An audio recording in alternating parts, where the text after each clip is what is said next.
किसान मित्रों नमस्कार, मैं हूं आशीष वर्मा। आपका स्वागत है हमारे यूट्यूब चैनल पर।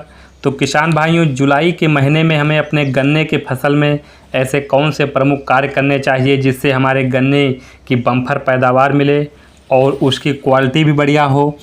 और दोस्तों, इस वीडियो में सारे जो कार्य हैं आपके लिए लाभकारी होने वाले हैं, तो आप शुरू से लेकर लास्ट तक पूरा वीडियो देखिएगा, क्योंकि सारे गन्ने से रिलेटेड कार्य महत्वपूर्ण हैं और सही एवं सटीक जानकारी आपको मिल पाएगी। तो चलिए शुरू करते हैं।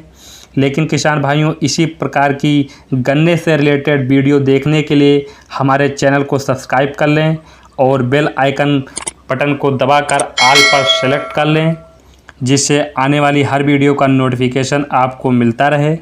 तो किसान भाइयों, इस जुलाई के महीने में हमें जो सबसे पहला कार्य करना है वो करना है अपने अक्टूबर के महीने में बोए हुए गन्ने में। जब आप अक्टूबर के महीने में गन्ना बोया है, उस समय उस गन्ने में कौन सा हमें कार्य करना है।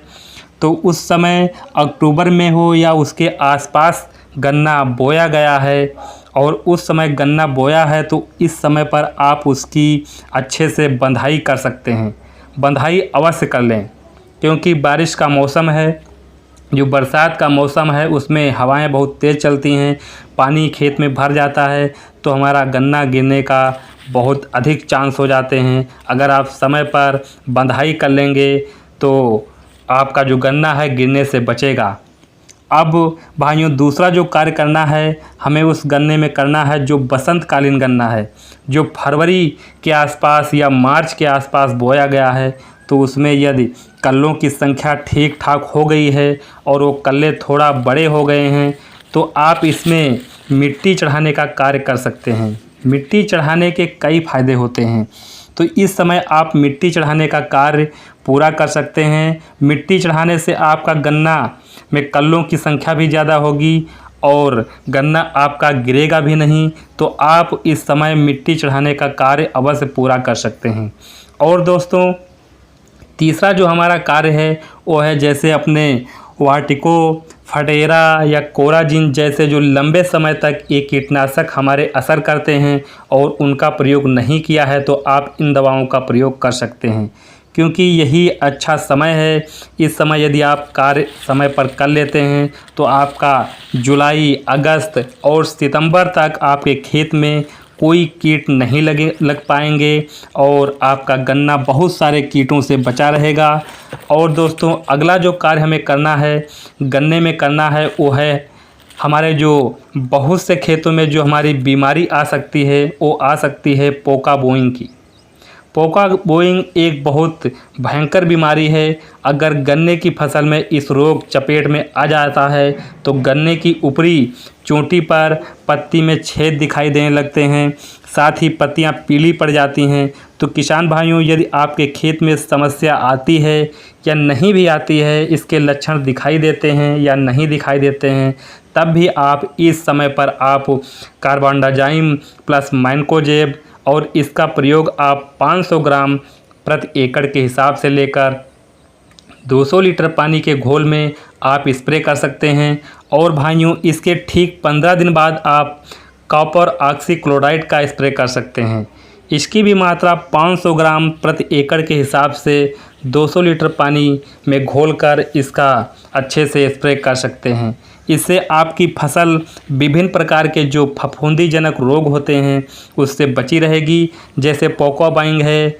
और इस दवा का स्प्रे करके आप पोका बोइंग से बचा सकते हैं। और मित्रों, गन्नों में जुलाई के महीने में जो अगला कार्य करना है वो करना है अपनी फसल को जो रेड राड या लाल सड़न रोग वाली बीमारी गन्ने में लग जाती है, वह एक भयंकर बीमारी है और ये भी फफूंदीजनक बीमारी है।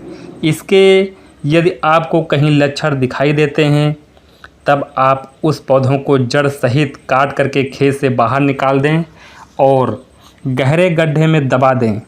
और जहाँ से आप पौधा निकालते हैं वहाँ पर ब्लीचिंग पाउडर छिड़क दें। और दवा की बात करें तो आप गन्ने की फसल में रेड राड या लाल सड़न के लिए अमीस्टार टॉप जो सिजेंटा की कंपनी की दवा आती है, इसको आप 160 से 200 ml प्रति एकड़ के हिसाब से 200 से 220 लीटर पानी के घोलमार अच्छी प्रकार बना लें और स्प्रे कर दें। तो आपका जो ये रोग है ये भी नहीं लगेगा और आपके खेत में जो रेड राड या लाल सड़न रोग है यह भी नहीं आ पाएगा। तो आप ये कार्य करके रेड राड से आसानी से गन्ने की फसल को बचा सकते हैं। और किसान भाइयों, जो अगला कार्य हमें करना है वो किसान भाइयों करना है, जो गेहूं कटाई के बाद जो किसान भाई गन्ना बोए हैं उसमें ये ट्रेलिंग कम है, कल्ले कम हैं, तो आप इसमें इथेफॉन का स्प्रे कर सकते हैं। इसे आप 100 प्रति एकड़ 100 ml प्रति एकड़ के हिसाब से लेकर के स्प्रे कर सकते हैं।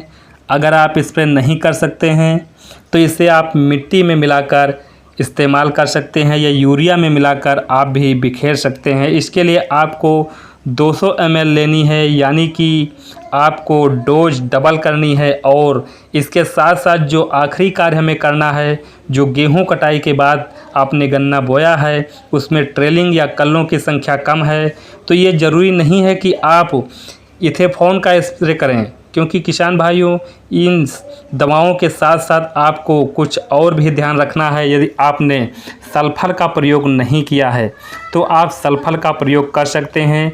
यदि आपने किसी माइक्रोन्यूट्रिएंट का प्रयोग नहीं किया है तो आप अपने खेत में देखें कौन से माइक्रोन्यूट्रिएंट का कमी है उसकी पूर्ति करें, या कौन से पोषक तत्व की कमी है उसकी पूर्ति करें। इस प्रकार से इसकी पूर्ति करके अच्छा उत्पादन किसान भाइयों ले सकते हैं।